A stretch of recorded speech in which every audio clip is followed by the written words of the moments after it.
A man came home with his daughters. They were unloading grocery bags from their car at 10 o'clock. They heard a sound in the woods. At first, they just thought they heard an animal in distress. But that's not what they heard. They followed the sound just to see what was going on, and instead of an animal in distress, they realized that it was a human animal in distress. It was a human baby. We went down, we pulled this sack up, and there was a, quote, poor little baby wrapped in a plastic bag. We called 911. She was alive, she was crying, and we figured that was a good sign. The man credited his daughters with saving the little girl and acknowledged that it could have been much, much worse. In a news conference on Friday, the sheriff said it was divine intervention. Boy, is that sheriff out of touch. He believes in God? He's talking about God? I bet he's one of these guys who's like, thoughts and prayers to the baby. Georgia has what's known as a safe haven law, which permits the mother of the child to drop her baby off at a hospital, police, or fire station until the baby is 7 days old without fear of any prosecution. But maybe mom didn't know. Maybe there's not enough government programs out there that alerted her to this law.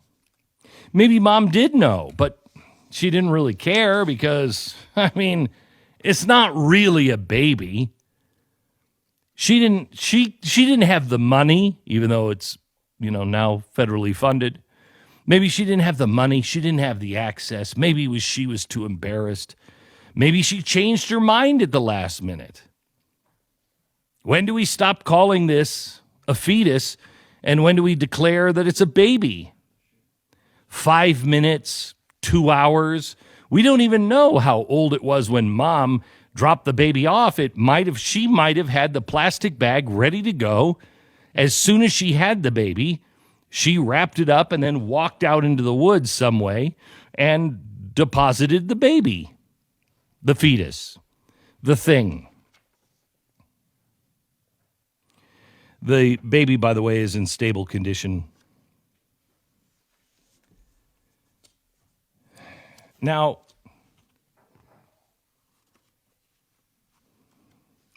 you think that I'm being sarcastic on all of this, but all of these things are actual questions that we need to answer now. How radical is leftist feminism at this point? How radical has it become? Well, a radical feminist, her name is Sophie Lewis, now describes pregnancy as gestational work and an abortion as an acceptable violence, a form of killing that we need to be able to defend. Well, at least we're now talking about killing. At least she's brought that word up into play. We're facing a terrible attack on abortion. She says the strategies that have been used on the left have tended to include the kind of ceding ground, quote, with her enemies. We tend to say that abortion is indeed very bad, but luckily it's not killing. Luckily it's just a healthcare right. We have very little to lose at the moment when it comes to abortion, and I'm interested in winning radically, she writes. I wonder if we could think about defending abortion as a right to stop doing gestational work. Abortion is, in my opinion, and I recognize how controversial this is, a form of killing. It is a form of killing that we need to be able to defend. I'm not interested in where human life starts to exist. I see the forms of making and unmaking each other as continuous processes.